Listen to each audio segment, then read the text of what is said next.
We want to get to our special guest this morning. Mary, welcome to one of our club meetings. This is what we do on Saturday mornings, just for a little levity. And thrilled to have Mary with us this morning. Mary is a classmate from 2008-2009, governor of District 7330, Johnstown, Pennsylvania.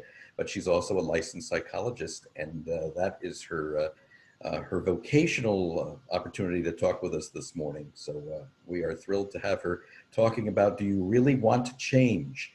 And yes, I really do.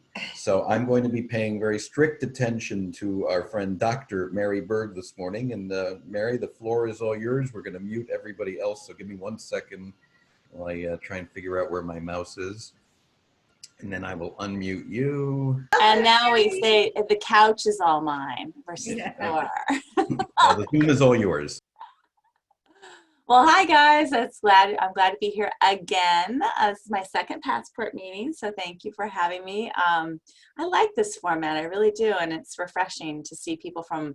I feel like I'm more connected to my, the zone in that respect. I still say my zone, even though I got bumped into a new zone. You guys are still my zone, really, at my heart. So it's fun to see people from all over, not just your own little Johnstown or what have you. So this is very cool. Kudos to you guys for doing this. So change. That is what my business is basically all about. There's very few people who come to see me who aren't trying to do something different, who don't want some form of change in their life. But interestingly, if I don't have success with a client, it's there's been typically some barrier to them changing. And I've given a lot of thought to what I've seen most as to what the barriers are, and what sort of a list of things of what someone really needs to do if they really want to change. And it's not a short list.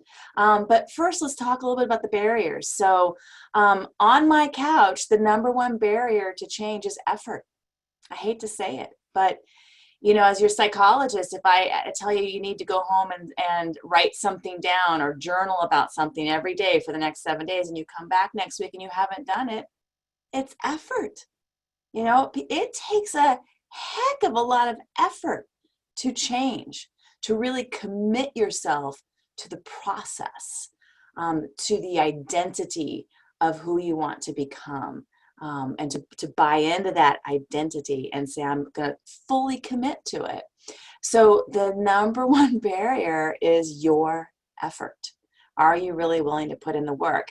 And any of my, I think most of my failures that I would say people who have failed at changing in the psychology office is mostly because of effort. They just don't do the work. It's unfortunate because I see a lot of resiliency and I see a lot of potential in people, but they're just not really willing to work that hard. So you have to really decide, do I want to put the work in? And if you do, then we can look at some of the other areas that might be a barrier to changing for you. Some of the other things that cause people to sort of have difficulty, we'll just say difficulty with change, is, for instance, uncertainty. So people will resist change when the details of why they need to change or what the change will look like in the end is unclear.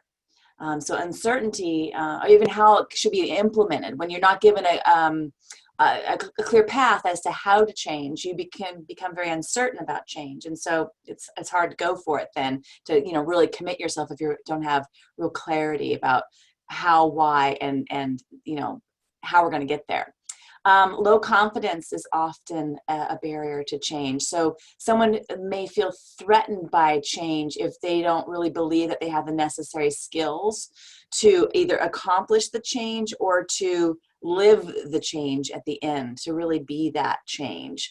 They feel like, well, even if I get to that point, will I be able to maintain it? Well, they don't have the confidence of success, of that they'll be successful at it. Uncertainty and low confidence can lead to really freezing anxiety, like this just stagnant anxiety. And so anytime someone becomes stressed and anxious, that can actually stop change right in its path.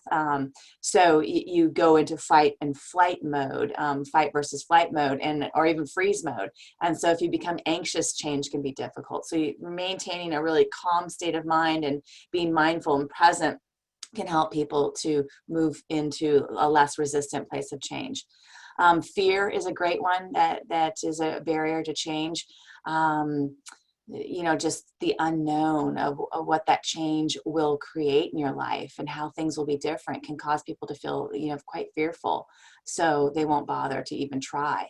And lastly, personality is another barrier to change. Some people just really have a personality almost defect, that they just have a very low tolerance, irrespective of whether they want to change or not, whether the change could be positive and beneficial. Their personality just says that they have a very low tolerance to be able to change. And sometimes that's just a character flaw in their personality. And I'm sure there's lots of psychological theories about what causes that. I'm sure we could all blame our parents for that, the mother, etc. But I won't get into that. But, just think too that if you know people who just really never seem to get any changes in their life, it may just be their personality. Okay, so let's though talk effort. All the other things I think are workable, but effort's the number one problem here. If you don't fully commit to something, to the process, to the identity of what you're going to become through this change, you won't put forth the real effort that is required. And really, our daily lives are a series of habits that we play out through the day. Everything we do kind of really is a habit. How we relate to people, how we communicate to people, how we go about our tasks through the day, how we eat, exercise, don't exercise, how we sleep, how we work. Everything is just a series of habits. But habits can be changed, as difficult as it may seem. They actually can. But I like to, there's a great Mark Twain saying. He says, habit is a habit, and not to be flung out the window by any man, but coaxed downstairs one step at a time. And I think that's important to think about, when we talk about the effort for changing, because a lot of people really just want to say, okay, I'm just going to quit. I'm just going to stop, or I'm going to start. And they just have this real global, I'm just going to jump to it and make it happen. And change is a real process. It needs to be one thing at a time in order to really get where you want to go, not just flung down the stairs to the end result. It's a bit of a journey. So as I'm talking about some of these steps here, I want you to think in terms of, this is going to take time. And I may reference quitting smoking or something like that as just our go-to, or losing weight as kind of a thing that a lot of people, struggle with: weight, smoking, whatever bad habits we have, overeating, anything like that. So whatever your habit might be that you're thinking you either want to start or you want to stop, keep that in mind as I'm talking. So whenever I get someone in my office and we start talking about what it is they really, really want in life, and how many things they want to impact through therapy, I always remind them that it's best if we start with just one thing at a time. If you really want to change a lot of stuff all at once, you probably will get overwhelmed, even confused, and you may feel defeated very, very early on if you're tackling too many things at once. So I always start with just one habit at a time, because change is difficult. So we just do one thing at a time. And we start small. That's my number two recommendation, is start really small. Small is better, because if a habit is difficult to, taking on the whole thing all at one time is sort of a recipe for disaster. So let's say you want to start exercising. I wouldn't say get down in the gym an hour a day. That's too much. I'd say start with 5 to 10 minutes per day. Let's start small. Let's get a success with 5 to 10 minutes per day, and do that for maybe a week. And then maybe it's 7 to 12 minutes for the next week. So we push it just a little bit at a time so that you get good little successes, that you can reward yourself and pat yourself on the back and see, okay, I'm doing this, I got this. So starting small is really, really important to consider, where you want your habit to go. I like to ask clients to do a 30-day challenge whenever we're working on something. Really 60 to 70 days is better, but I like to start with 30 so that we can reassess at 30 to see what we need to tweak. Often after about 30 days, we really see what's working and what's not, and what we need to add in, take out, or just adjust ever so slightly. I know there's this great saying that, 21 days to change any habit. There's no science behind that. That's just some dude who wrote a book. He's really just some dude who wrote a book. And there's no science, there's no research. We've all looked for it as psychologists. Where's this 21 days to a habit thing? We can't find any research regarding 21 days. Most of the research says it's between 60 and 70 days to really achieve successful change. So don't buy into that crap, okay? You're gonna need more than 3 weeks for sure. So again, it's the long-term goal. It's deferred gratification. So think in terms of a 30-day challenge. You then reassess at 30 days, and then we move forward into the next 30 days. And by the end of 2 months, you should have something pretty solid, some understanding and some benefit, some significant, something that you can observe differently. All right, so if any of you heard my talk on staying sane during COVID-19, I talked a little bit about goals. And one of the things to changing is the pen, the paper. You absolutely have to write it down. If you just put it in your head, I can promise you, you're not going to succeed. I haven't seen anyone who just thought about it and made it happen. It's much better if you write down your goals. So putting it to paper, there's something cathartic about writing that psychologists have always said. That's why we encourage our patients often to journal. There's something very cathartic about putting your goals to paper and then keeping them where you can see them every single day. Even reading them out loud to yourself at the beginning of your day and at the end of your day, your plan. And we're going to talk a little bit about your plan here in a moment. But it's got to be put to paper, and you've got to revisit that paper frequently. So when you're making your plan, you write down, what it is you want to achieve. And this will ensure that you're actually really prepared, that you've given it enough thought. The plan needs to include your motivations, your reasons for wanting to change. It needs to also include your obstacles, your triggers, the things that might trip you up, and the things that might be hard to reaching your success. It should also include a list of support systems, and this isn't just people, but it might be things that you can use to support yourself, to create better success. And one of the best things I think to write down is what you're going to actually do when you hit a trigger, when you hit an obstacle. So when you've written down all of the possible triggers to maybe reducing a negative behavior or not achieving a positive one, and you've written down all the possible obstacles, it's great if you then write down what you're going to do to combat that obstacle or that trigger. So for me, maybe I'm not eating sugar. When I get a sugar craving, I will do deep breathing exercises. I will go brush my teeth. I'll rinse my mouth out with mouthwash. These things actually do help with sugar cravings. I'll take a brisk walk. I'll go get on my treadmill for 5 minutes. I will ask Ivar to, I don't know, fry me up an onion or something. You gotta have ways out. Okay, you need a exit plan, a detour plan. If you haven't written that down, when you hit that trigger, you're going to be a lot less likely to be able to avoid it, that obstacle.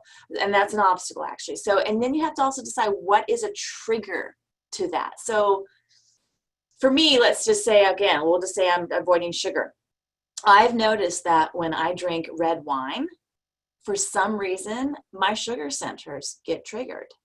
I don't know what it is. I love red wine. I mean, those people who know me, I drink red wine. I like my wine. But when I drink a little too much red wine, my sugar centers get lit up and I begin craving sugar bad.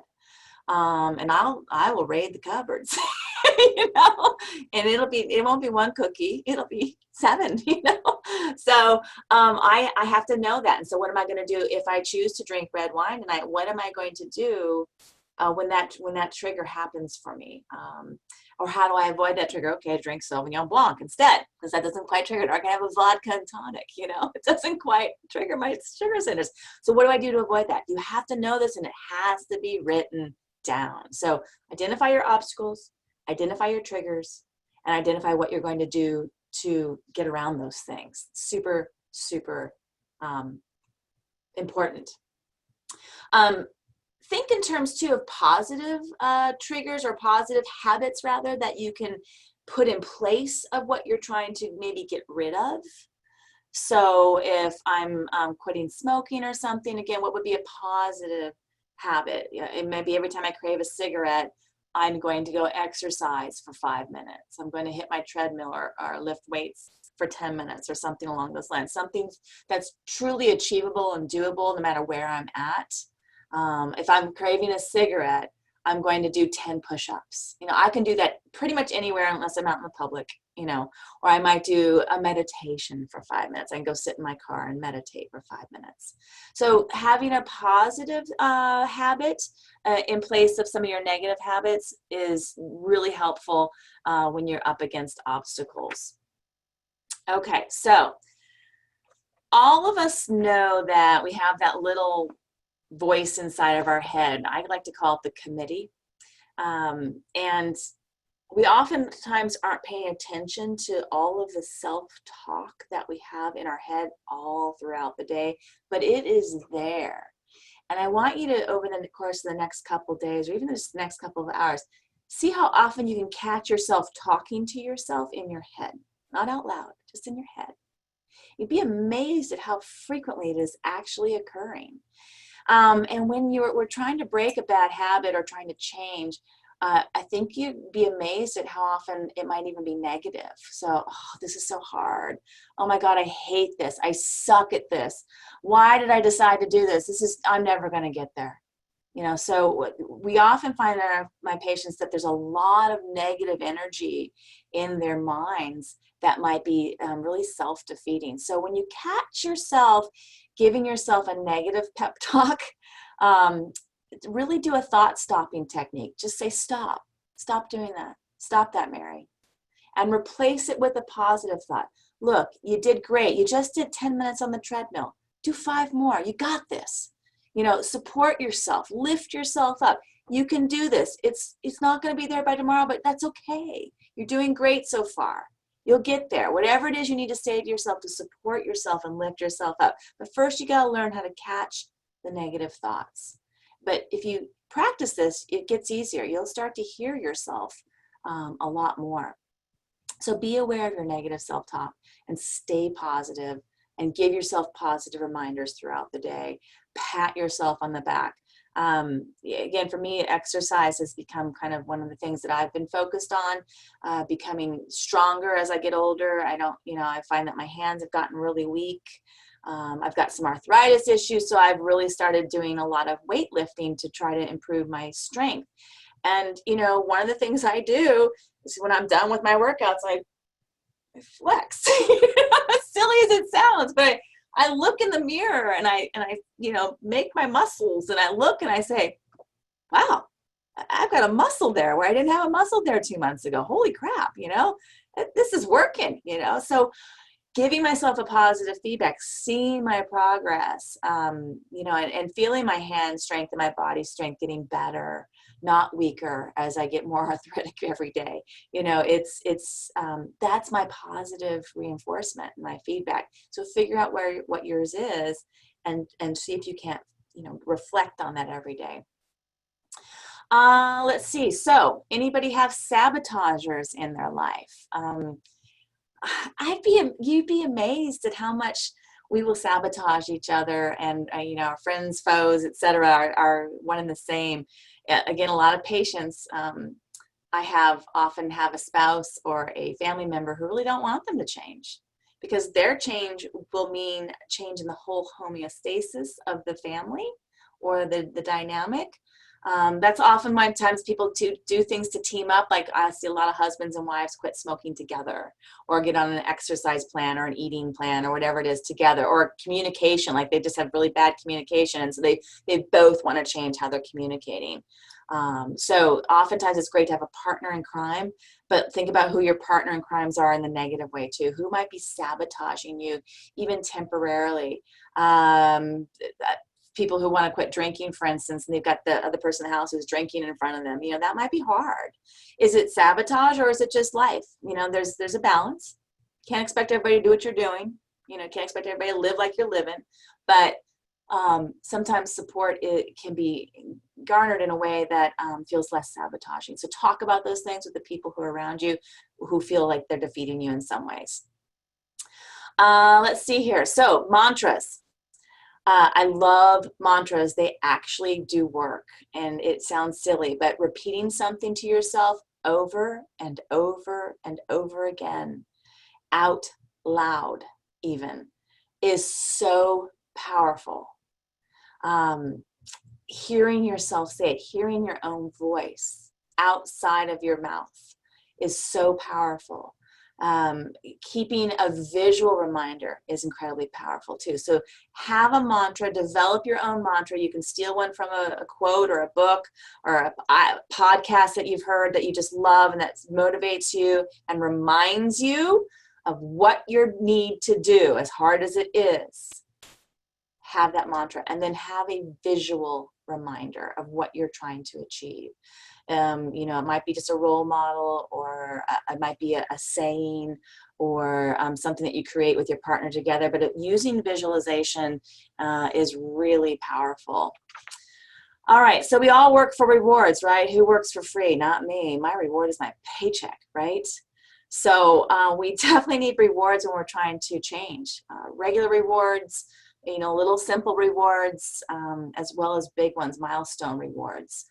So as you're making your plan to create change, figure out what your 30, 60, 90, 6-month goals are, and then set up rewards for those. Make sure they're rewards that won't defeat your purpose, of course. So if it's losing weight, you're not going to go out and have a big dinner.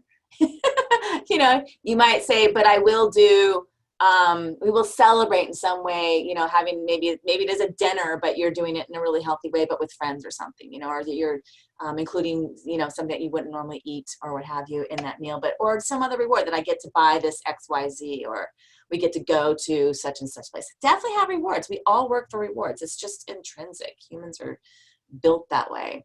And again, if you were at my COVID talk, then you know how important nutrition, hydration, and rest are to changing anything. So make sure that you're getting all of your proper rest, all of your hydration, all of you know, you're centered, you're taking good care of yourself, because change is hard. And remember, as I said in the beginning, it takes so much effort to do it. So if you're not taking care of all the rest parts of yourself, it's going to make it even harder, regardless of what the change is. So obviously you need to avoid some maybe, I love the phrase in Alcoholics Anonymous, people, places, and things.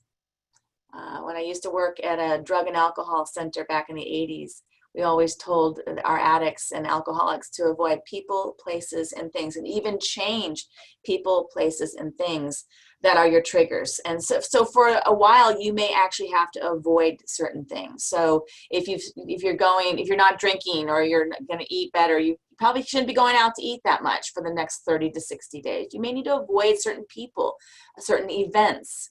You just may have to do that, and that's okay. It's not that you're being sticking your head in the sand, but you may need to avoid some things. Staying up late. The later I stay up, the hungrier I get, the more I start to crave sugar. So I do go to bed fairly early. I've just changed my habits in that respect so that I don't start nibbling all night long, and I don't start moving towards sugar items throughout the evening. So I avoid late nights for that reason, and that works for me. I get up earlier. So what? That slight change, it was effort, and it's not as fun maybe, but I get more done in the morning than I would at night anyway. So it works out. It's a benefit. And lastly, set up accountability. Tell people what you're doing.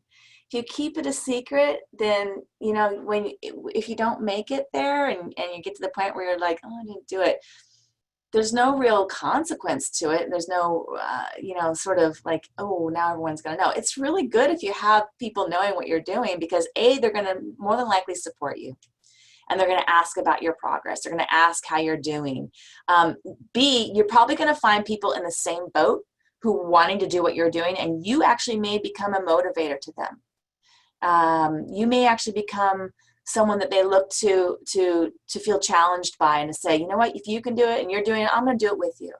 And so now you're creating a support system.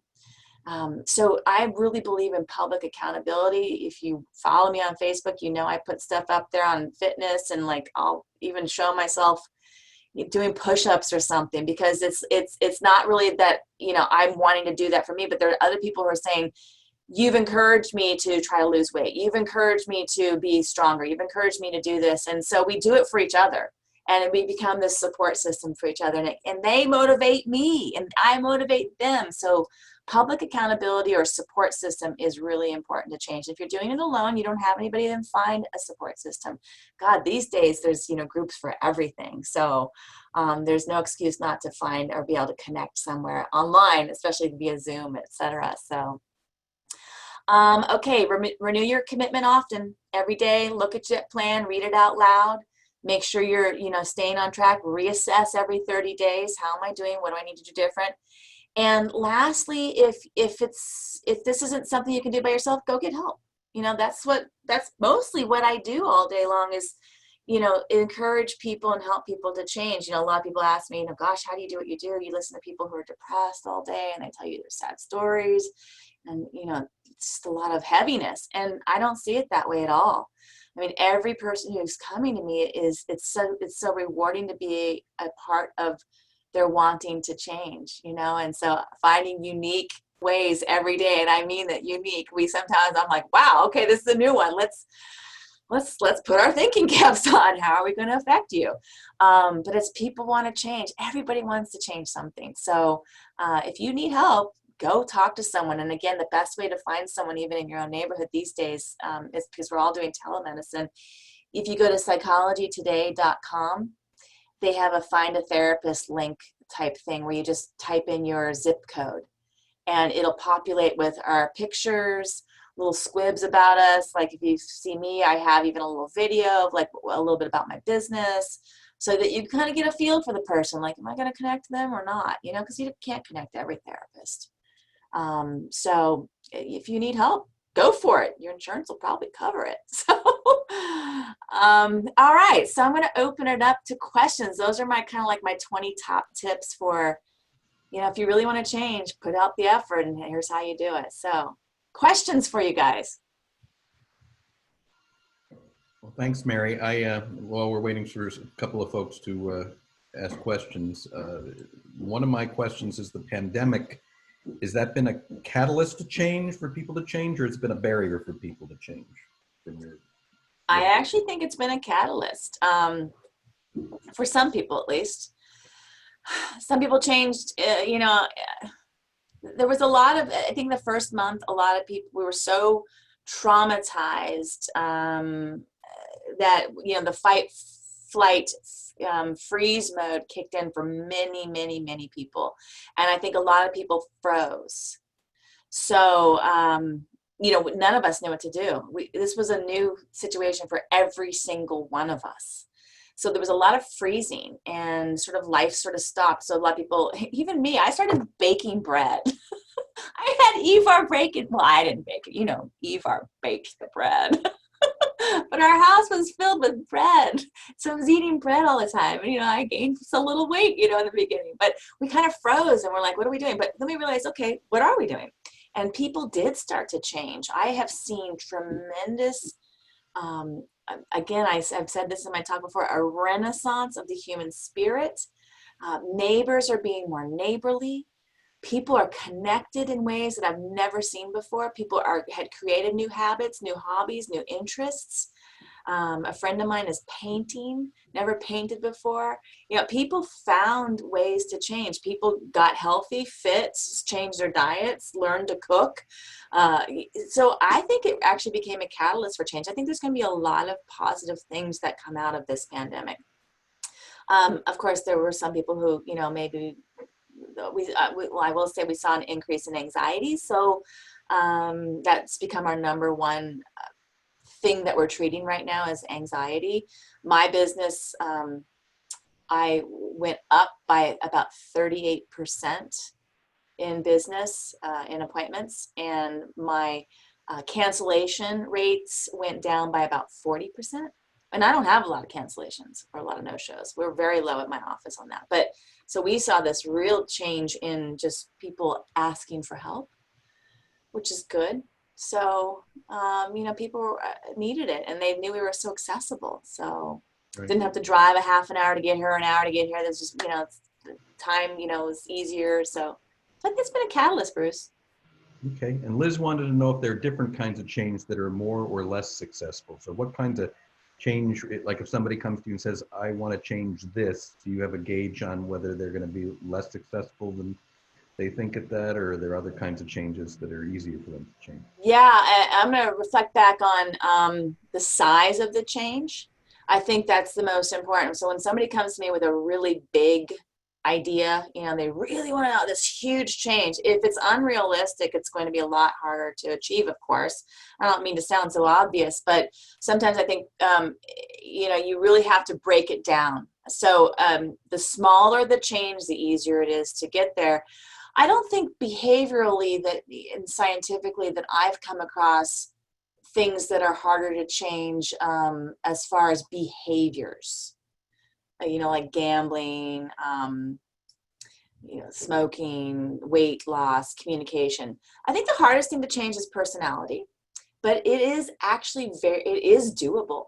I've seen people change their personalities. You can change who you are. You can change the way you act, the kind of person that you are.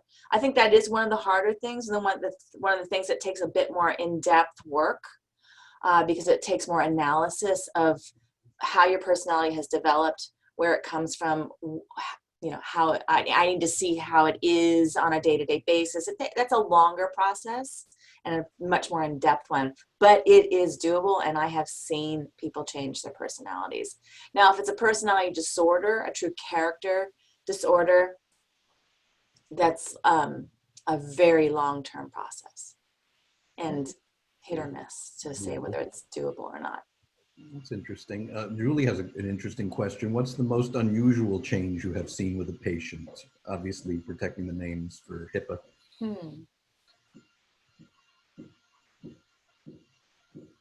Unusual. Gosh. Julie, should we substitute bizarre or? Yeah, bizarre. Like, if you had anybody who eats chalk or dirt or something like that. Okay. So now that's not because you're a teacher, you wouldn't have come up with that chalk analogy just out of the blue, right?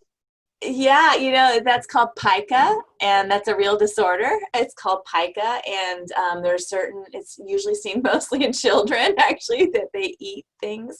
I've never had one of those people who, like, you see on television who eat the weird thing, I saw one on TV where she was eating dryer sheets, tearing them up, and I'm like, oh. I've dealt with more, I would say, phobias. I've got one right now, a girl that has an intense phobia of snakes. And her effort is 100%.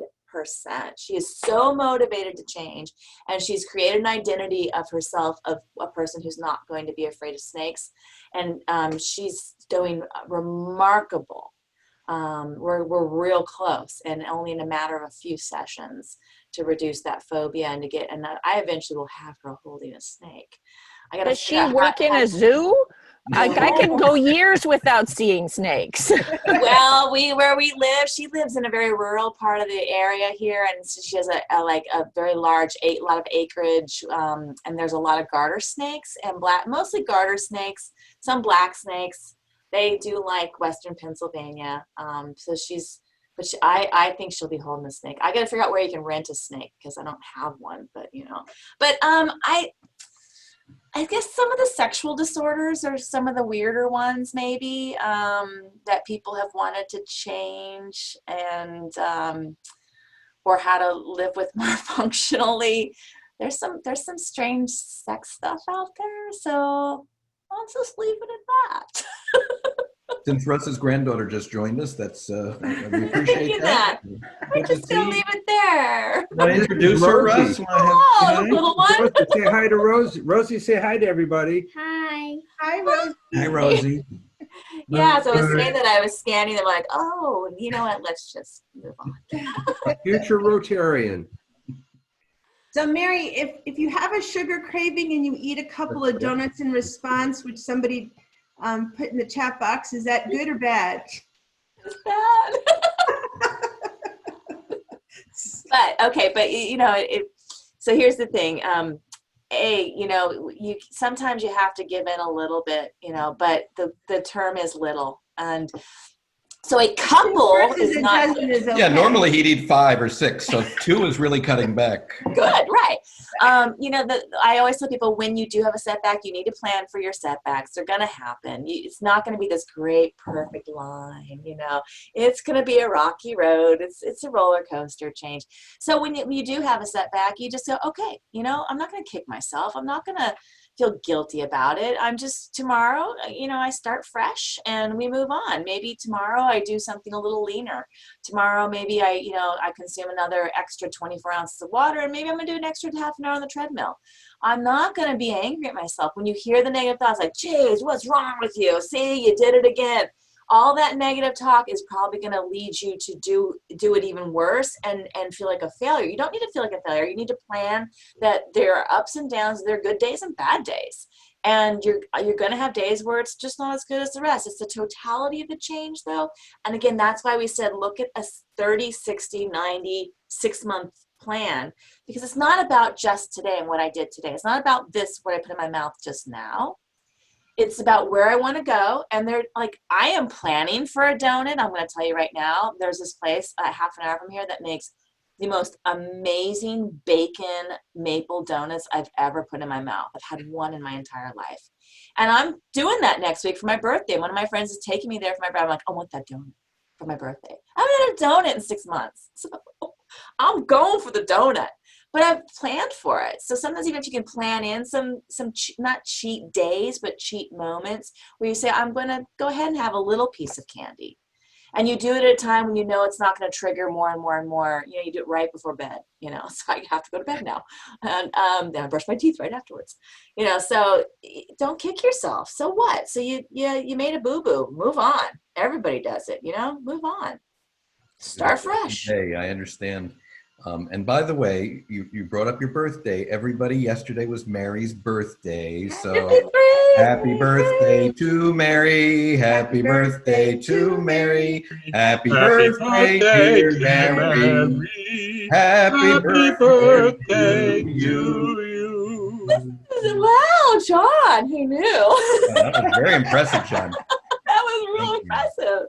Thank you, guys. Yeah. Mary, we want to thank you so much for sharing with us. Bimbola had a quick question I'm going to toss your way, and she's asking how much of your environment, the people in your sphere of influence, do you think can affect the process of change? You kind of touched on that a little bit, but the people around you, do they have a lot of impact on your ability to change?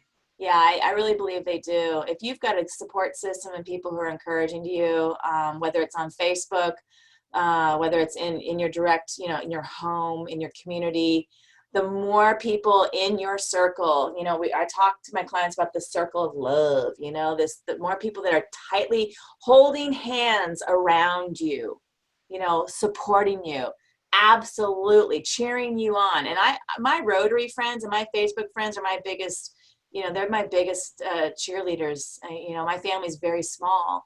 So I look to Rotary and to my Facebook family to, cheer me on. And when I'm having a bad day, I go to them. I tell them, I'm like, oh, it's terrible today, But isn't the pandemic a challenge for that then? Because, having people around you is very difficult in a personal sense. I know that for the two of us, and especially Sue, that's been one of the biggest challenges of this, is you can't just, have the people who you consider to be your support and your core around you. I mean, some of us have spent months without seeing, dear loved ones. Yeah, and not being able to touch them. And there's something about the human touch and being much closer than this. It has affected us. So you've got to get creative, of course, that, but this will end. And I keep telling myself that, and I believe it. This will end. We will have a vaccine soon. So, remaining strong and the best thing you could possibly do when you're feeling that necessity is to give it to someone else, give it away. Do for somebody else when you're feeling the need to do. When you need something yourself, the best thing I can do is to give to someone else. And that is an incredible power. So when you're feeling like you can't get support, give it to someone. And it's amazing how that then almost reinforces your own self-support. But still, this community, I feel like, just being here with you guys today, I know it's not, it's three-dimensional and all that, but at the same time, I know that I look at the people on the screen and I know I have true friends there. So, you guys are my support as much as I can be yours, even though we can only do this virtually right now. So don't let this screen be phony to you. This is real. This is really real. And this is wonderful to be able to do this, quite frankly. I haven't seen Liz forever. And John, a lot of you guys, I've seen you before at Zone Institutes and things and around, but here we are. So this is not bad. It's okay for now. Couldn't agree more. Put it in perspective. All right, everybody, let's give Mary a big round of Passport to Service Club. Thank you. You're so welcome. You being with us. Okay, see you guys around. Yeah, thank you. And Bye. Mary mentioned the Zone Institute. Sue's going to talk a little bit about our upcoming Zone Summit that we have for Zones 28 and 32. Not Mary's zone, but for most of us. Yeah, I'm not sure if all of you received the newsletter that we sent out this week. It was an invitation to register. And if you've never had a chance to go to a Zone Institute, this would be a great way for you to come. It's free of charge. They have some fantastic speakers and breakout sessions that you can participate in. It's September 23, 24, 25. It's a Wednesday, Thursday, Friday, 7 to 9:30 each one of those nights. And if you have not seen the link to register, if you go to the Zone 2832 website, you'll see the online registration button, and you can just register free of charge. You could come to all 3 nights, or you could come to 1 or 2 nights, whatever you prefer, but it should be really good. We could share that registration link on the Passport Club Facebook page as well. So we will do that. I have an announcement for club members. I sent out the link for payment of dues, always a fun subject for all of us. And a few of you have done that, so we appreciate it. And I will probably in the next email, let's just remind those of you who have not. So please do that, because Rotary International very promptly sent out its bill to pay the dues. So we could definitely use your support on that one. I see Angie Wingard, our friend from Michigan, has joined us. So happy to have you here with us as well. And anybody have any other parting thoughts for the good of the group? Hi, Angie. Before we adjourn, John? Okay, Miss Liz, you always lead us at the end of our meeting. So let me unmute everybody for the fun that we have, that is the 4-way test. Of all the things that we think, say, or do, first, Is it the truth? second, is it fair to all concerned? Consent. third, Will it build Will goodwill it beneficial and fourth. will be beneficial to all concerned? Thank you, everybody. We'll be back in 2 We weeks. have fun. So that Bye. August 1st is our next meeting? No, this No. is the 25th. It is so fun. it'd So be the 8th? What's the next meeting date, everybody? Boy, that's really terrible. August 8th.